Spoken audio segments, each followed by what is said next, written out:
तुही रे माझा मितवा या मालिकेचा पार्ट 2 म्हणजेच आजचा भाग दुसरा आपण ऐकत आहोत। आता जेव्हाच ही गोष्ट मीडियाद्वारे इथे सगळ्यांना समजलेली असते, म्हणजे अर्णवने ईश्वरीसोबत लग्न केले, तिच्या गळ्यात मंगळसूत्र घातले आणि त्यामुळे सगळं देसाई कुटुंब आणि सोबत इशूच्या आत्या ह्या खूप जास्त टेन्शनमध्ये आलेल्या असतात। इथे जयू आत्या अजिबात कसलाच विचार करत नाहीत आणि त्या म्हणत असतात आत्ताच्या आत्ता पोलीस स्टेशनला जायचं आणि तो मुलगा इथे ईश्वरीसोबत असं जबरदस्तीने लग्न करेल आणि आपण कोणी काहीच बोलणार नाही, हे ह्या भ्रमात तो राहू शकत नाही। त्यामुळे आत्ताच्या आत्ता आपल्याला तिथे जायचंय आणि आज काही जरी झालं कुठल्याही परिस्थितीत त्याला अटक झालीच पाहिजे, आपण कंप्लेंट केली पाहिजे। त्यावर सुप्रिया म्हणत असते हे बघा जयू आत्या प्लीज जरा डोकं शांत ठेवा, हे असं काही करू नका। असं म्हटल्यानंतर आता लगेचच इकडे जयू म्हणत असते नाही सुप्रिया अजिबातच नाही, त्याने कोणाशी पंगा घेतलाय आणि त्याला आपण असेच वाटलो का, त्यामुळे त्याला ही अद्दल घडलीच पाहिजे, त्यामुळे लगेचच जायचं आहे। तर आता इकडे नमू म्हणत असते आत्या प्लीज जरा शांत बस ना, ऐकून तरी घे ना, असं का वाटतंय की ते इशूने सुद्धा तिच्या मर्जीविरुद्ध हे लग्न केलं नसेल, तू बघितलंस ना मीडियासमोर ती काहीच बोलत नव्हती। तेव्हा आता जयू आत्या म्हणत असते तू वेडी आहेस का, इथे माझ्या दादाने किती स्वप्न पाहिले होते राकेश आणि तिच्या लग्नाचे। आता इकडे जो अर्णव आहे बेशुद्ध झालेल्या ईश्वरीला दोन्ही हातावर उचलून तो घरामध्ये घेऊन आलेला असतो। जेव्हाच दोघं इथे असतात तेव्हा तो तिला सोप्यावर झोपवतो। सोप्यावर झोपवत असतानाच तिचं मंगळसूत्र आता अर्णवच्या कुर्त्यामध्ये अडकत असतं आणि त्याला ते आठवतं कशा पद्धतीने आता त्यानं ईश्वरीच्या गळ्यामध्ये त्याच्या आईचं मंगळसूत्र घातलं होतं आणि नियतीचा खेळ पण कसा आहे, कशा पद्धतीने तिचा जीव वाचवण्यासाठी तिला बदनाम न होऊ देण्यासाठी ह्या सगळ्या गोष्टी त्याने केल्या होत्या।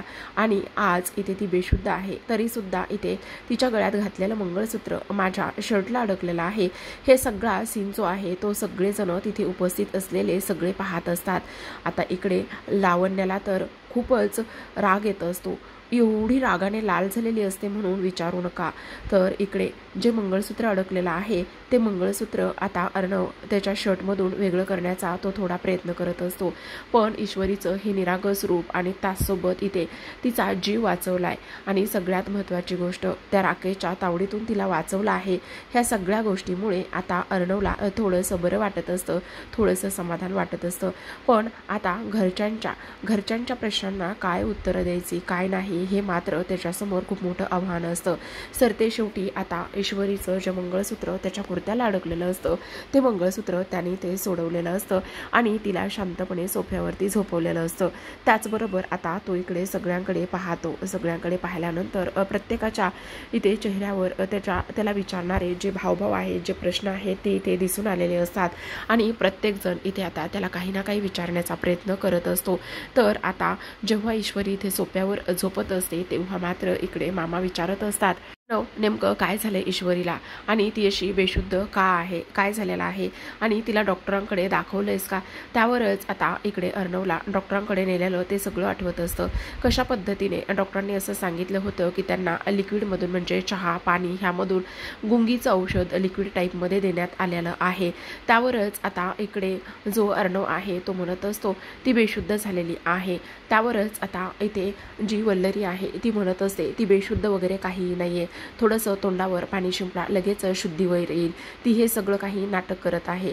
त्याचबरोबर इकडे अंजली म्हणत असते अरे चिंटू हे सगळं काय आहे, काहीतरी मला सांगायला हवं होतंस ना, तू का असा वागलायस, काय झालेलं आहे हे सगळं काही। त्यावरच आता वल्लरी खूप काही बोलण्याचा प्रयत्न करत असते। हे वल्लरी म्हणत असते काही गरज नाही डॉक्टरांना वगैरे बोलवण्याची, ही मुलगी नाटक करत आहे आणि आपल्या घरामध्ये घुसण्यासाठी तिने हे सगळं नाटक केलंय।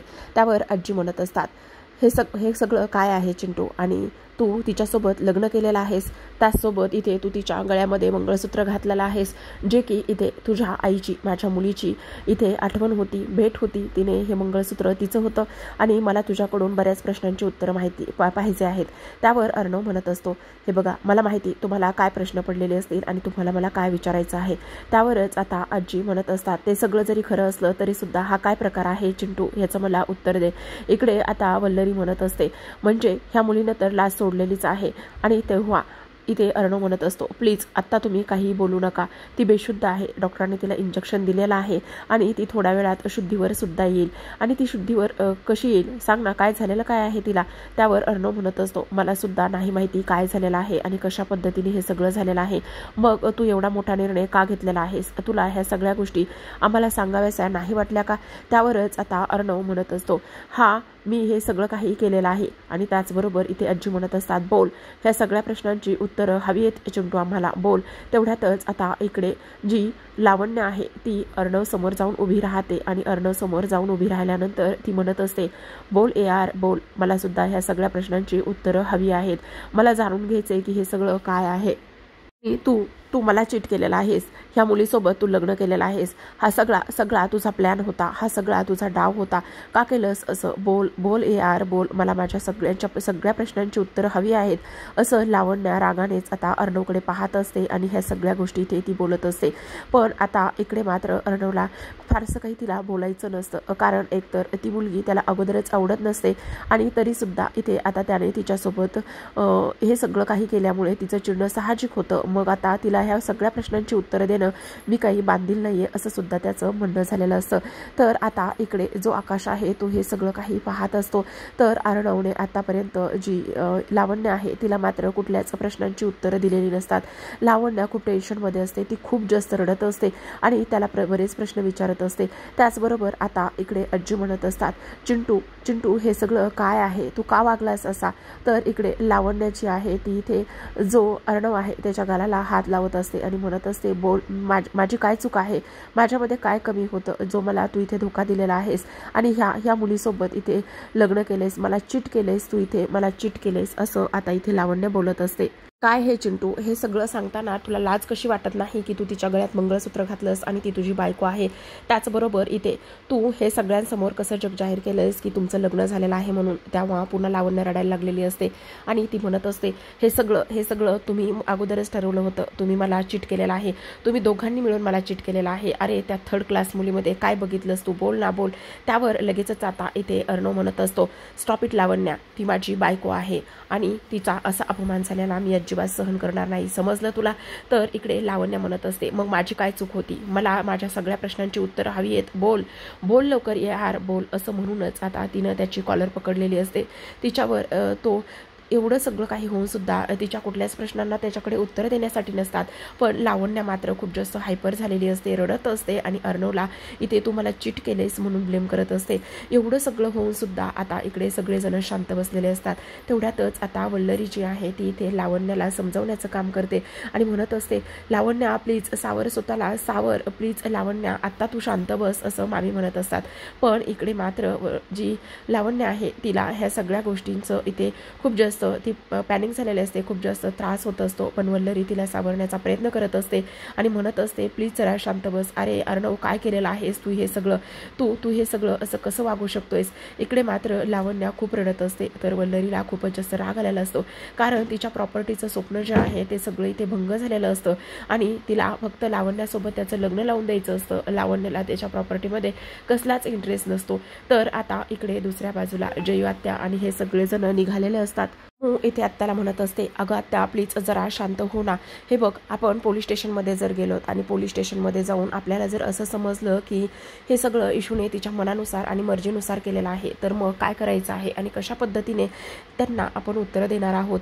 त्यावर आत्या म्हणत असतात, अगं तू नमो काय बोलतेस, वेडी आहेस का तू. अगं इथे बघ ना, जी मुलगी इथे राकेशसोबत इथे लग्न करण्यासाठी स्वप्न रंगवत होती आणि तिने असं आत्ता इथे त्या अर्णवसोबत लग्न केलं असेल.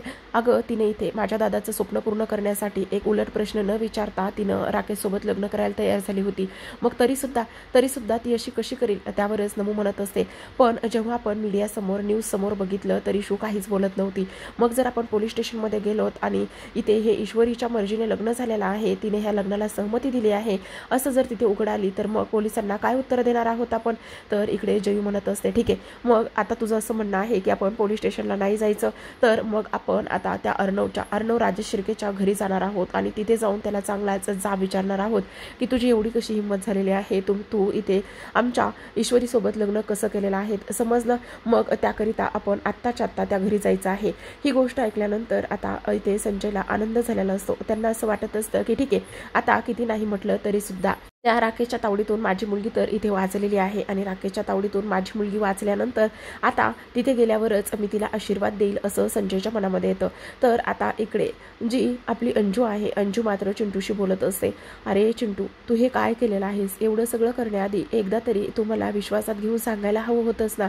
तू असं का वागलायस? का हे सगळं काही केलंयस? आपल्या आईचं मंगळसूत्र तू तिच्या गळ्यामध्ये घातलंयस, का केलंयस तू हे असं सगळं चिंटू? असं अंजली आता इकडे चिंटूला विचारत असते.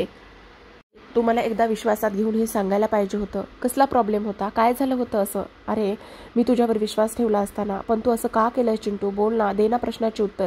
त्यावर आता लगेचच अर्णव म्हणत असतो, ताई सॉरी, पण मी जे काही केलंय ते सगळं विचार करूनच केलंय. मी सिंदरच्या आयुष्याचा प्रश्न होता म्हणून मी हे सगळं केलंय. त्यावरच आजी म्हणत असतात, तू हे सगळं काही सांगून आमचं तोंड बंद करशील आणि हे असं अजिबातच आम्ही होऊ देणार नाही. समजलं तुला चिंटू? आजी मात्र खूप चिडलेल्या असतात. त्या म्हणत असतात, अरे अशी कोणती परिस्थिती होती आणि तू काही कारण सांगशील आणि तुझं हे सगळं मान्य करू?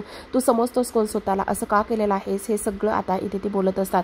आता ह्या सगळ्या गोष्टी इथे बोलल्यानंतर मात्र इथे आता आजी म्हणत असतात, चिंटू तू खूप चुकीचा वागलेला आहे. समजलं तुला? तू असं करायला नको होतंस. तर इकडे अजून सुद्धा लावण्य रडत असते. त्यावर मामा आजीला म्हणत असतात, प्लीज एकदा आई तो काय म्हणतोय आणि त्याचबरोबर त्याचं म्हणणं काय आहे हे सगळं तू ऐकून तरी घे ना.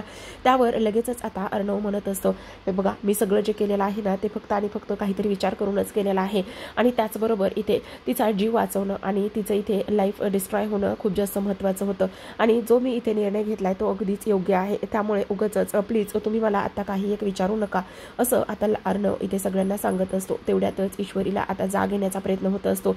ईश्वरी इथे लगेचच मी कुठे असं म्हणून ती शुद्धी देते, उठून बसते. तर समोर आता इथे जी अंजू आहे ती सुद्धा असते. ती लगेचच म्हणत असते, अंजुताई तुम्ही, आणि ह्या सगळ्या गोष्टी इथे बघितल्यानंतर लगेचच गळ्यातल्या मंगळसूत्राला ती हात लावते.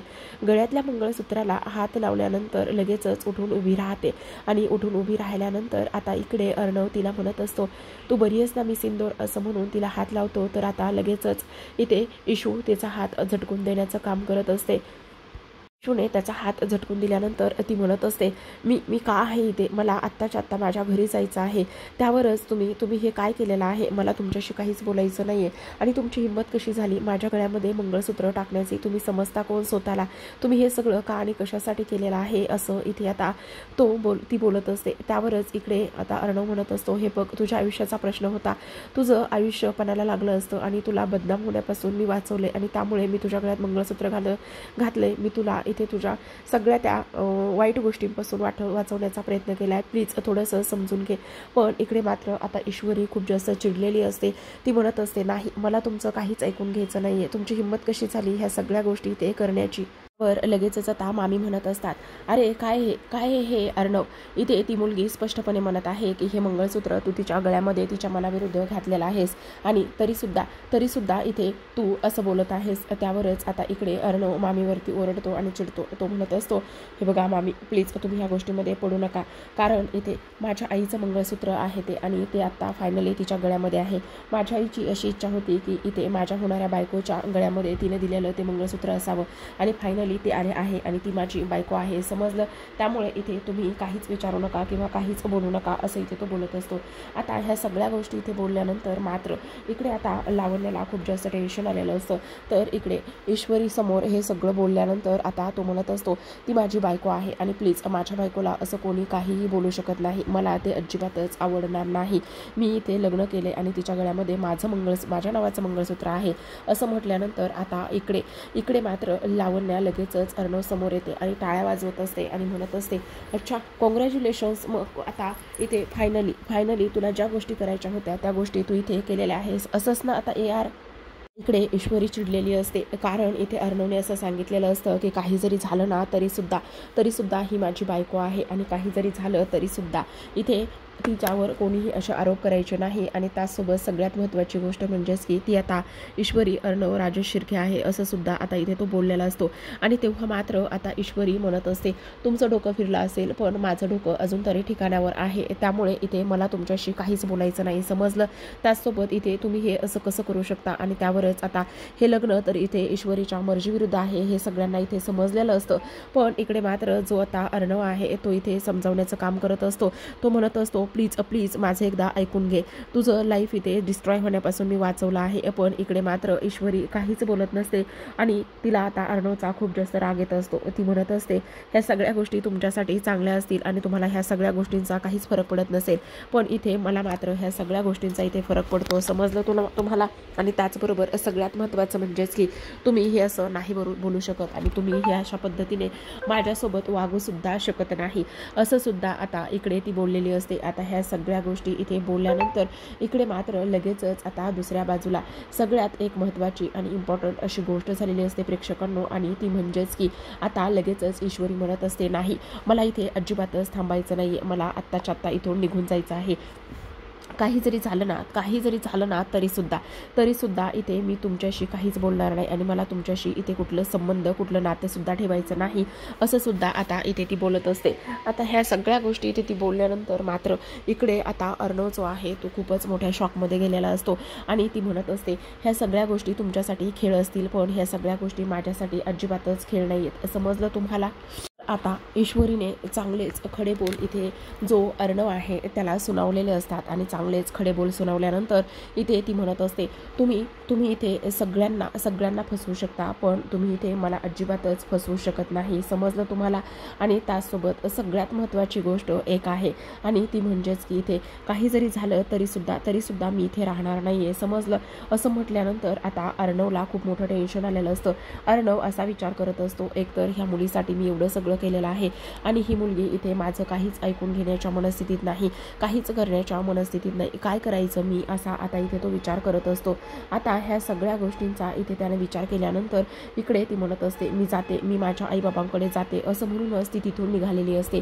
तिथून निघता क्षणी आता समोरून तिचे आई, बाबा, आत्या, नमू हे सगळेजण तिला येताना दिसतात आणि हे सगळेजण तिला येताना दिसल्याबरोबरच आता ईश्वरी लगेचच बाहेरच्या दिशेला पाहते आणि ईश्वरी बाहेरच्या दिशेला पाहिल्याबरोबर आता ती लगेचच म्हणत असते, आई, बाबा, तुम्ही इथे. आणि तेव्हाच इकडे आता हे सगळं बघितल्यानंतर आता इकडे वल्लरी विचार करत असते, ही सुप्रिया इथे काय करत आहे आणि आता जर ही सुप्रिया इथे आली आणि त्याचबरोबर इथे मी तिच्या समोर आले तर बहुतेक सगळा भूतकाळ एक वेगळाच होईल आणि त्याचबरोबर मी ते करायला एक गेले आणि ह्या लग्नामुळे माझंच पितळ इकडे उघडं पडायचं आणि त्याचसोबत माझाच इथे भूतकाळ सगळ्यांसमोर यायचा. नाही, मला हे असं अजिबात होऊ देता कामा नये, मला आत्ता ह्या क्षणाला इथून निसटलेलंच बरं आणि ह्या क्षणाला मी इथून निसटले तर बरं होणार आहे असं सुद्धा आता इकडे जी वल्लरी आहे ती इथे ह्या सगळ्या गोष्टी बोलत असते. आणि तेव्हाच इकडे आता हे सगळेजण समोर आल्यानंतर इकडे मात्र आता जी इशू आहे, इशू तिच्या आईबाबांकडे पाहतच असते. त्याचबरोबर आता इकडे जयू आत्या लगेचच इकडे अर्णव समोर येऊन उभी राहते आणि ती म्हणत असते, काय रे मूर्खा, कोण समज तू स्वतःला आणि तुझी हिंमत कशी झाली, आमची ईश्वरी काय अशी रस्त्यावर पडलेली आहे का, आणि त्याचबरोबर तुला ह्या सगळ्या गोष्टी इथे काहीच वाटत नसतील पण आमच्यासाठी ह्या सगळ्या गोष्टी खूप महत्त्वाच्या आहेत आणि तुझी हिंमत कशी झाली हे सगळं काही करण्याची.